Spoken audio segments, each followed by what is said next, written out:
Oi, gente, eu sou a Blenda. Oi, eu sou o Fabrício. Bom, esse aqui é o podcast Etnocast, é um podcast desenvolvido na disciplina Tópicos de Educação Matemática, na Unesp de Rio Claro, uma disciplina ministrada pelo professor Roger Miarca, e nessa disciplina a gente estuda etnomatemática, que é uma vertente da matemática de uma forma mais simples de dizer. E esse podcast ele tem o intuito justamente de abordar temas dentro da etnomatemática. Então, nos primeiros episódios já foram abordados 2 temas, e nesse episódio a gente vai tratar de africanidades. Então, a gente vai falar aqui da etnomatemática e africanidades. E para ajudar a gente com esse tema, a gente trouxe o Vanísio, e ele vai ajudar a gente aqui a responder algumas perguntas e falar um pouco sobre esse assunto. E caso tenha caído de paraquedas aqui nesse episódio, só reforçando que essa aqui é a segunda parte. Caso queira ouvir a primeira parte e não perder o fio da meada e não pegar o bonde andando e não entender a conversa, vai escutar a nossa primeira parte, que está sensacional.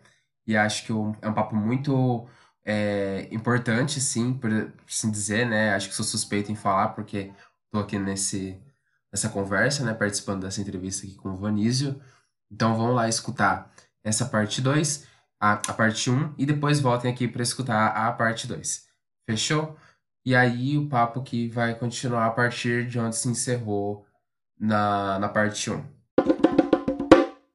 Estamos falando de africanidade, ou africanidades. Essa é uma discussão acadêmica, né? Africanidades ou africanidades. Assim como matemática ou matemáticas, né? Pois é, né? É do mesmo jeito. Pronto, falei demais de novo. Puxa o gancho aí, alguém de vocês, pelo amor de Deus.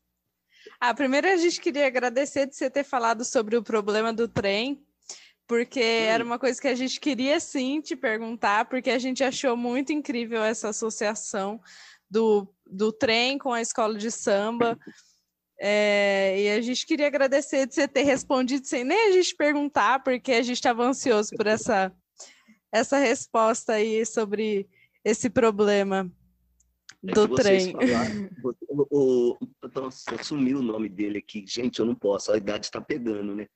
É que ele tinha falado de alguma maneira que ele assistiu um vídeo meu em algum lugar, e eu logo pensei que foi um vídeo feito pro Sesc, pro SESI. Isso aí. Aí eu me lembrei da história, deve ser isso, a história do trem. Aí um outro ponto, um outro gancho que teve nessa sua fala, que aí a gente vai falar da questão das culturas, né, de experiências. Aí a gente queria saber para você, né, qual é a relevância de levar em consideração diferentes culturas e experiências de vida na hora de construir o conhecimento, né? Aí você pode desenvolver da forma como você quiser. Eu acho que já teve vários momentos que você deu uma pincelada um pouco dessa pergunta. Tudo sobre etnomatemática. Bom, mas vamos nós. Primeiro, aliás, eu tenho um trabalho de um rapaz aqui que vai fazer que tem uma banca de qualificação dia 3, e ele está falando muito de um movimento que surgiu na América Latina, que se propõe a pensar a decolonização, não é descolonização, é decolonização do ser, do saber e do poder. O que significa isso? Significa que nós pensamos em poder a partir de uma organização de poder que é europeia. Nós organizamos o saber a partir de um processo de organização que é europeu. Nós pensamos o ser com S maiúsculo, quer dizer, o ser filosófico, tudo aquilo que compõe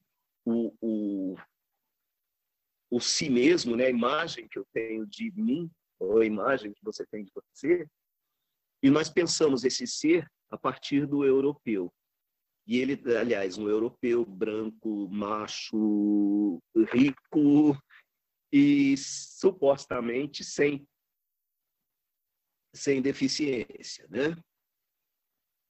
E esse passou a ser o padrão que nós, colonizados, pensamos o próprio ser, o próprio saber e o próprio ser.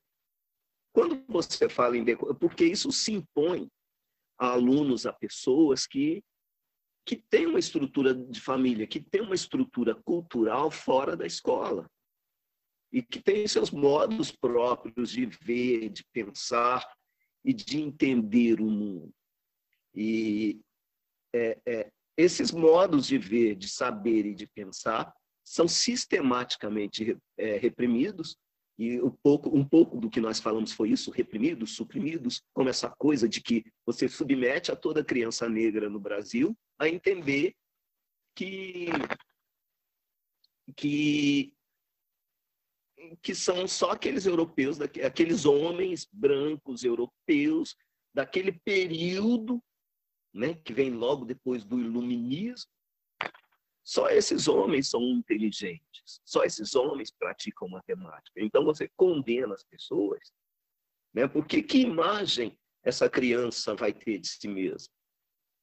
Sabe, não podia ser motivo de comoção nacional no ano de 2020 viralizar uma menina que ficou encantada porque viu uma apresentadora negra na televisão. Então esses padrões, eles interferem sistematicamente na autoestima e sistematicamente na visão que essa criança tem da escola. Tem alguns intelectuais negros que costumam dizer que qualquer criança negra vive a sua primeira grande experiência de racismo na escola. Porque é lá na escola onde essa coisa fica chocante, gritante, fica... Né? Lá na escola que aparece sempre alguém dizendo, olha, o cabelo dela é assim, olha, tá vendo? Os negros são fedidos, os negros, olha lá, tá vendo? Eles não pensam. E a professora, às vezes, o professor, às vezes, reproduz isso. Às vezes não, é muito mais comum. E se não reproduz, ele não rebate essas afirmações. Sabe, tem uma pesquisadora que mora nos Estados Unidos agora, brasileira, chamada Eliane Cavaleiro. Ela tem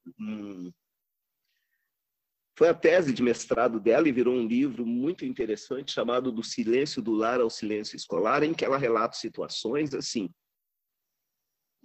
Já é uma figura complicada as bonecas ser dadas para as meninas na educação infantil.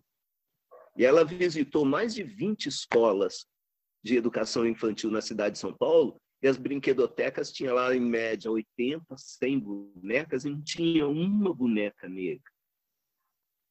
Não tinha uma boneca negra. Ela viveu situações nessa investigação em que a professora, ainda a gente está falando da educação infantil, né? Lá nos primeiros momentos, que a professora dava um anjinho para cada um, passava no mimeógrafo um anjinho para cada criança pintar. E a referência de anjinho é aquele de cabelo encaracolado, bonitinho, de olhos azuis, blá, blá, blá. Então, isso já cria um certo distanciamento que a criança tem de si mesma. Então, toda ação que a gente puder fazer para modificar isso, significa uma ação de decolonização do ser e do saber.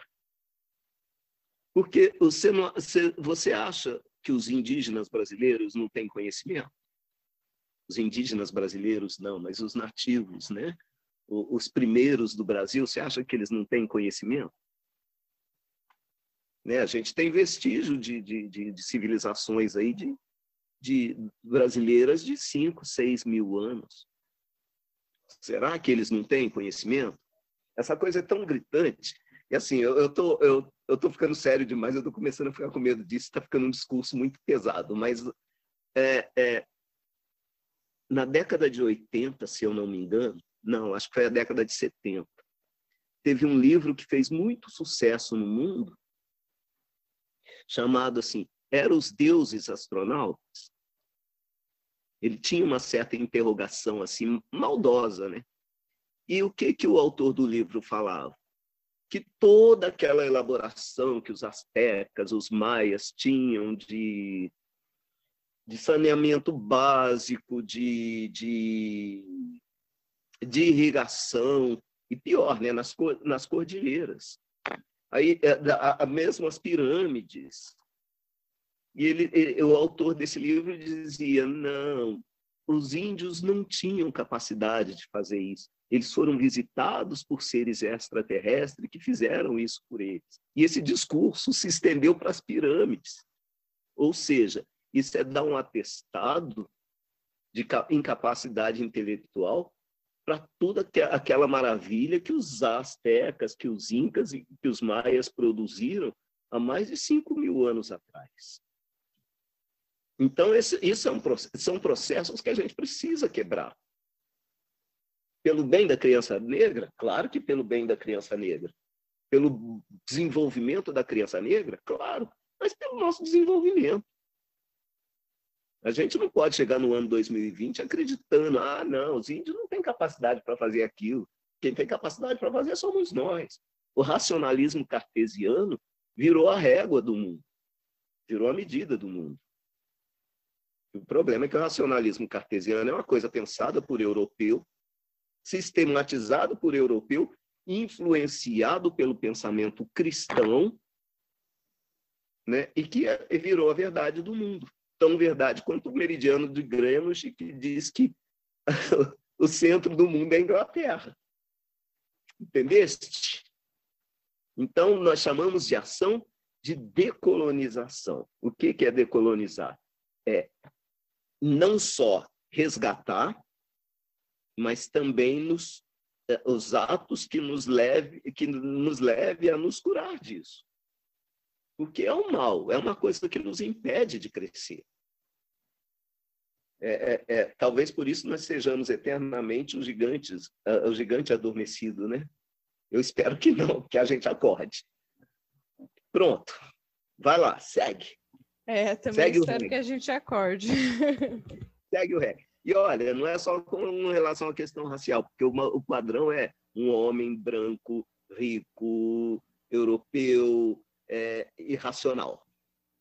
Porque nem todo europeu, segundo essa visão, é racional. Porque aí você pega, quando você traz os primeiros europeus que vieram para o Brasil, eles são renegados.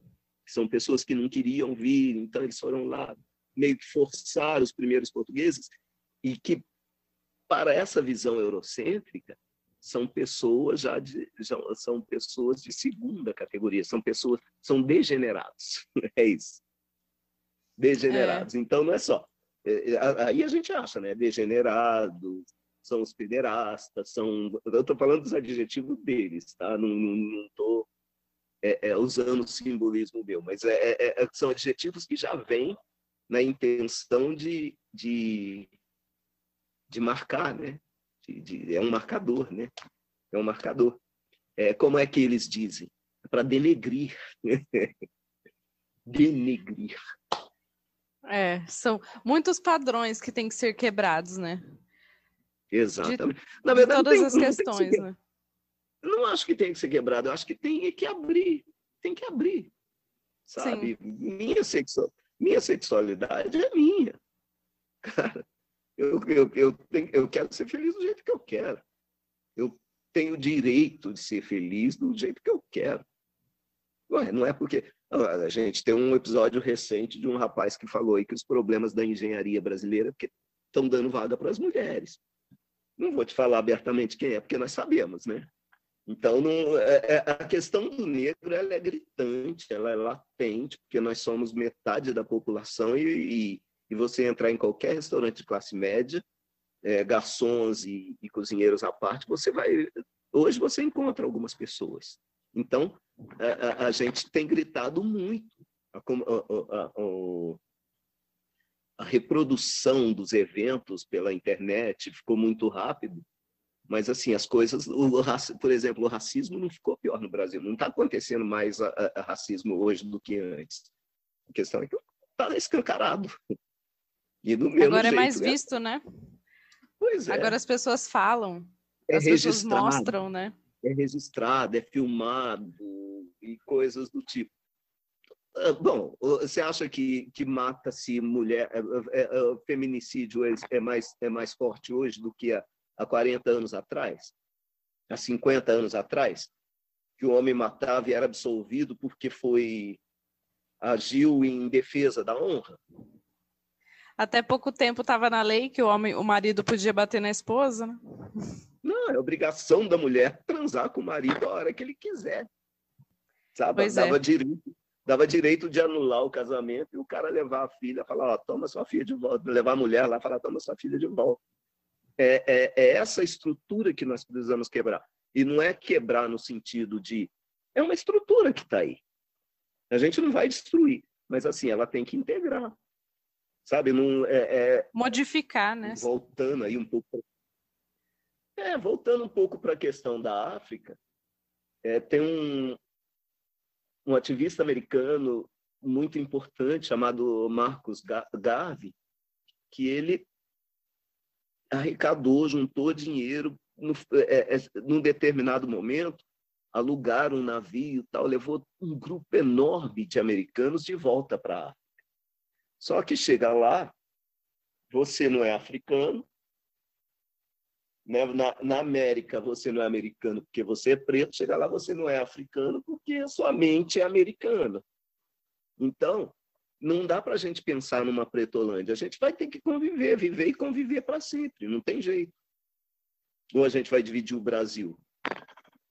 Não vai, né?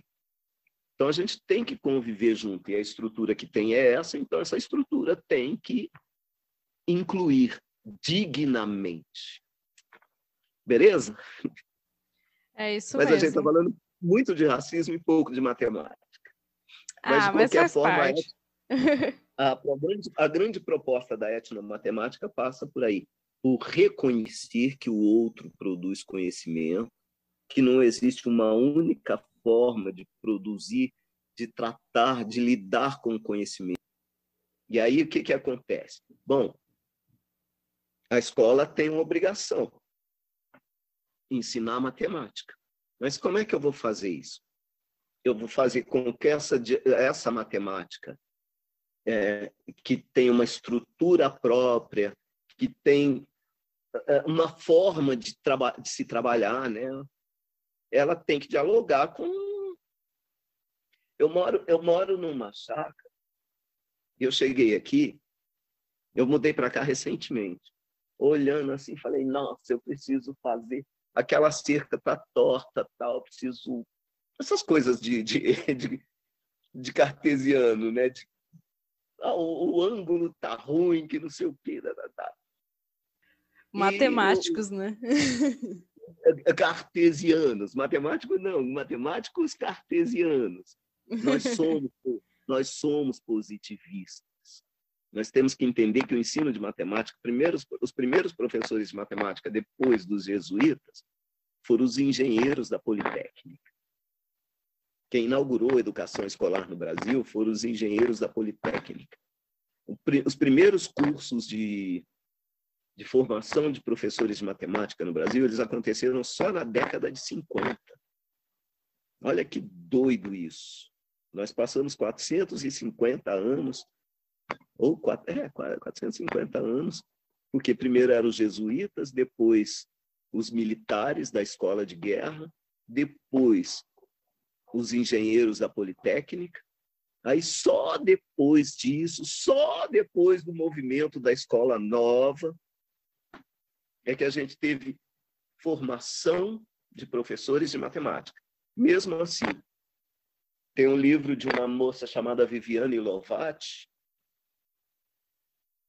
que ela estudou o curso da formação um curso de formação de professores na USP, o professor Biratã D'Ambrosio é um dos primeiros formandos da Faculdade de Educação. E ela traz um relato dele em que ele diz abertamente assim, olha, quem dava as disciplinas pedagógicas eram as professoras da escola normal. Os professores de matemática não deixavam, os matemáticos não deixavam nem elas entrar na sala, eles estimulavam os alunos a não assistirem às aulas. Ficava, e é uma crença que permanece até hoje. Para ser um bom professor de matemática, você precisa saber matemática. Olha que louco, né? Olha que louco. Então, se você sabe passar as regras direitinho, você é um bom professor. Não importa que o outro não tenha aprendido. Aliás, a grande virada da pedagogia, o grande lance, a meu ver, né? A Bíblia lá do Biratã, ele trabalha com 6 dimensões da etnomatemática. E tem uma das dimensões em que ele fala que esse conhecimento não basta reconhecer que os caras ali, não é reconhecer, né? Não basta ter uma percepção de uma produção matemática ali, mas, sobretudo, como se comporta a transmissão de conhecimento. Como é que as pessoas aprendem, como é que as pessoas ensinam, né? E aí volta a história das crianças indígenas, ou mesmo algumas poucas experiências que alguns professores mais atirados conseguem fazer. A matemática ficou tão abstrata que é mais fácil um professor pegar uma régua de 1 metro, fazer um risco na lousa e falar, olha, isso aqui é 1 metro, do que fazer os meninos na sala de aula viverem a experiência de medir a sala de aula, de medir a carteira, de medir o assoalho, medir, sabe? Essa experiência do corpo ativo, corpo ali fazendo parte do processo, que você pode começar a medir com o dedo, pode começar a medir com a mão, e pode fazer comparações, falar, olha, então, por isso que existe, porque a mão de um é maior, a mão do outro é menor. É algo que, num dado momento, chega a ser, parece ser idiota, uma mudança de postura que parece ser idiota. Mas aí você precisa de um reconhecimento acadêmico e anos e anos e anos e anos de pesquisa para entender que a criança aprende melhor falando, porque isso contradiz aquele princípio, primeiro princípio de educação que nós tivemos, que veio lá dos jesuítas, né? Que é aquela coisa, eu tenho conhecimento, você, né? É um vazio que eu vou preencher. Mas para você aprender, você tem que ficar quietinho e sem se movimentar.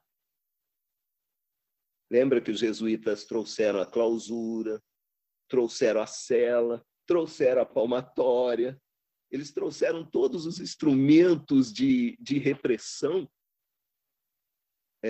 com o objetivo de educar que nós conhecemos.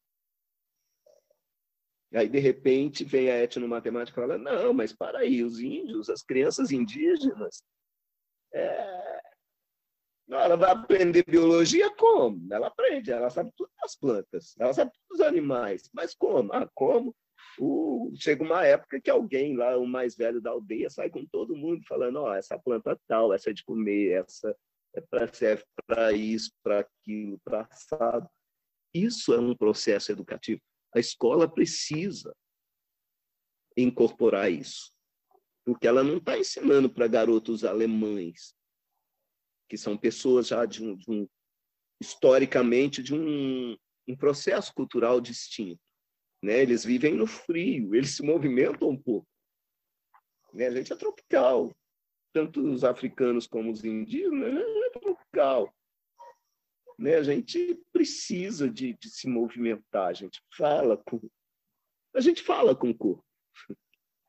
De outras, eles também falam, né? Só que a nossa expressão é outra. O nosso corpo é muito mais ativo no processo. Realmente, a gente ia perguntar para você sobre a questão da etnomatemática na formação de professores, mas também acho que ficou meio implícito nisso tudo, né? Do quanto ela é importante para trazer essa questão da conexão da história, de quem a pessoa é, né? E tudo isso mais levado em consideração dentro de sala de aula, né? Na hora de ensinar, de não ser mais essa educação de depósito, né? Que a gente brinca que é a questão dos jesuítas, né? Tipo, eu falo, eu transmito aqui, né? E você só recebe o depósito, né? Exatamente. Exato, esse tradicionalismo da educação que advém. Puxa, eu estava tentando lembrar a palavra aqui e não consigo. Mas eu vou lembrar depois. É porque tem um nome, essa postura do professor lá no púlpito falando e os alunos escutando, tal, tem um rótulo, um título próprio que eu vou lembrar já já. E a etnomatemática, a meu ver, são visões, né? Não é só a etnomatemática, porque assim tem muitas tendências no ensino de matemática e elas se dialogam. Por exemplo, a modelagem matemática ela conversa muito com a etnomatemática. A psicologia da educação matemática conversa muito com a etnomatemática. A própria postura, eu acho que tem um vídeo inclusive quem coordenou essa conversa, esse diálogo entre o Paulo Freire e o Biratã D'Ambrosio, que é uma coisa assim, assim, né? É assim, é o sonho do sonho dos sonhos. E para quem tem esse ideal de educação, de falar, olha, educação é para todos, todos têm é lógico que tem talentos para matemática, tem gente que vai passar a vida nos laboratórios desenvolvendo conteúdos específicos de matemática ou desenvolvendo matemática para circunstâncias específicas, mas não é disso que nós estamos falando. Tem talento para matemática, assim como tem para música, como tem para economia, para as artes plásticas. Essas são pessoas que escolhem seu rumo. Agora, eu não estou falando disso. O problema é que a gente passou por um momento e, de alguma maneira, ele não está perdido para nós ainda, mas o menino lá na educação infantil, os caras davam um diagrama de Venn para ele, fazia aquilo para ligar assim, uma maçã com o número 1, duas maçãs com o número... Ou seja, aquilo que no início da teoria dos conjuntos se chama de correspondência biunívoca, o início da conceituação de relação e função. Agora, se passar isso para uma criança que nem na primeira série está, ou seja, você está trabalhando na perspectiva de que essa criança vai estudar a teoria dos conjuntos até, porque é o que acontece, né? Porque o cálculo e todas as outras disciplinas de cálculo, ou que envolvem cálculo, elas são desdobradas.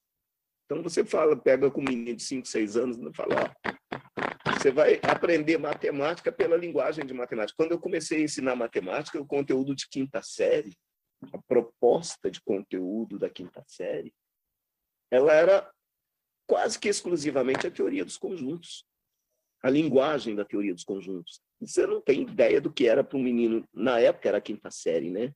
Que é o 6º ano hoje. Você não tem ideia do que era dizer para os meninos, fazer os meninos entender o que era pertence, não pertence, contém, não contém, está contido, não está contido, existe, não existe, e conjunto A. Isso, o nome do conjunto com letra maiúscula, o nome do elemento com letra... Isso para os caras, você perdeu... perdi. Você perdeu um ano ensinando isso para os meninos. No 5º ano, na quinta série, desculpa, no 6º ano, né? Então, essa estrutura da matemática é que não combina com o dia a dia das pessoas, com o cotidiano das pessoas. Então, a etnomatemática e a educação libertadora, elas vieram muito, elas bateram muito fortemente nisso, nessa ideia, primeiro, de que matemática é uma ciência para poucos.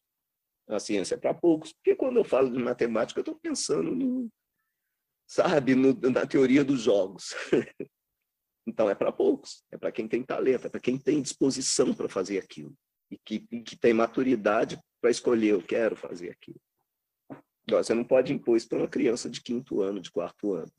5º ano, 4º ano, tem que trabalhar a matemática numa outra perspectiva.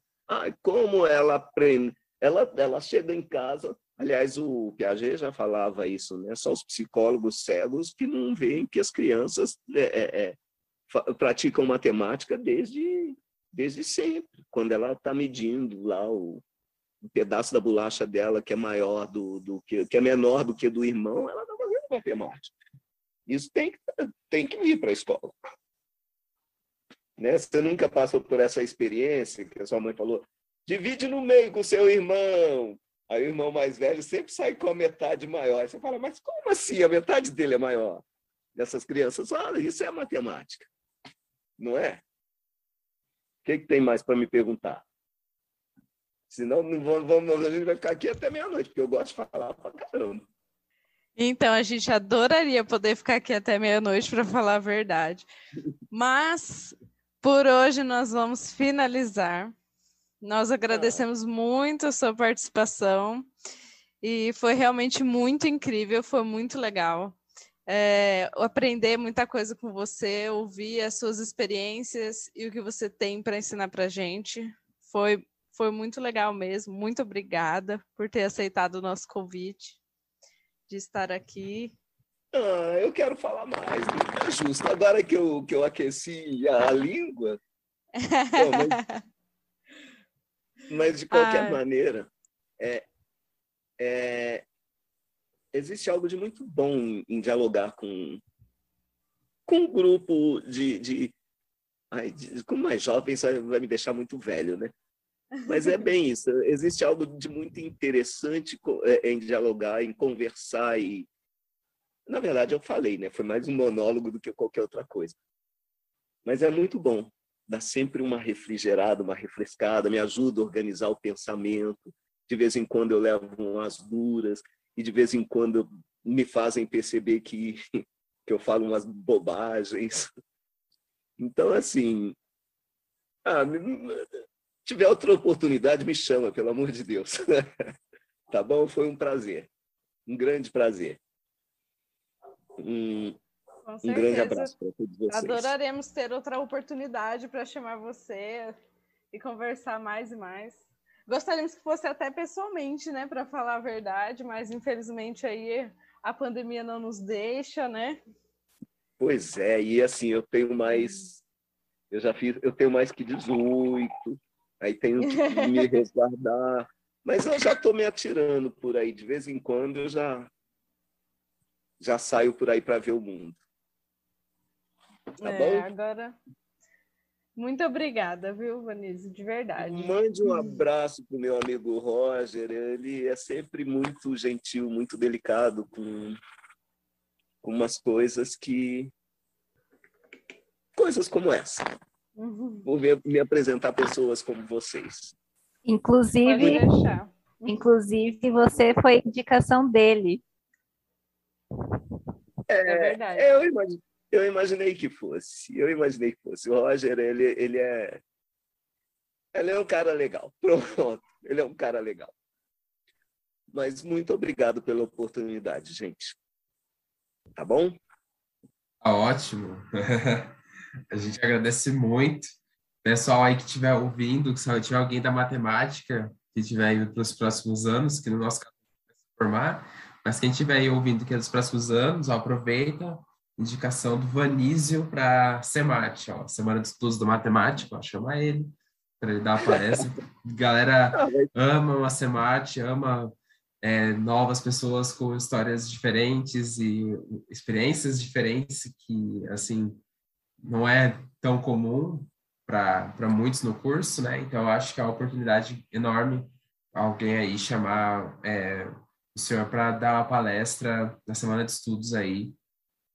Nossa, seria muito legal falar como a matemática organizou a ciência racialista, seria muito legal.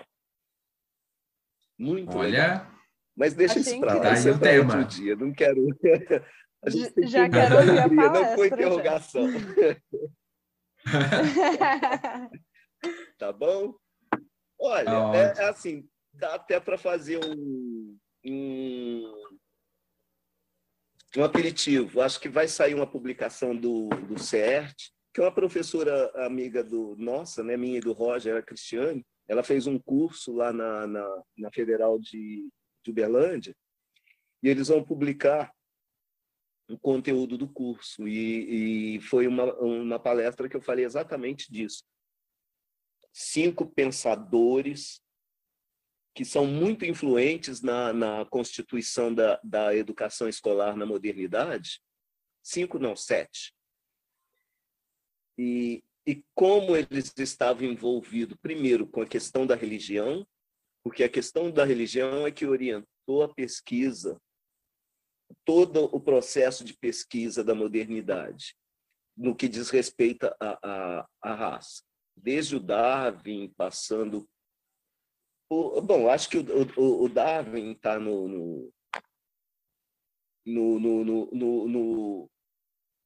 na raiz da história, né?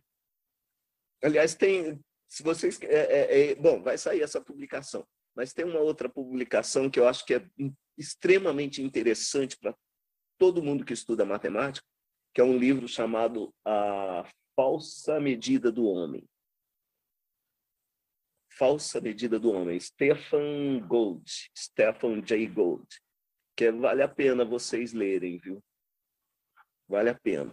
Como essa história saiu daquele racismo que dizia que os negros eram os descendentes amaldiçoados do Cã, que era o filho mais novo de Noé, que justificou a escravidão, aí sai dali e vira ciência.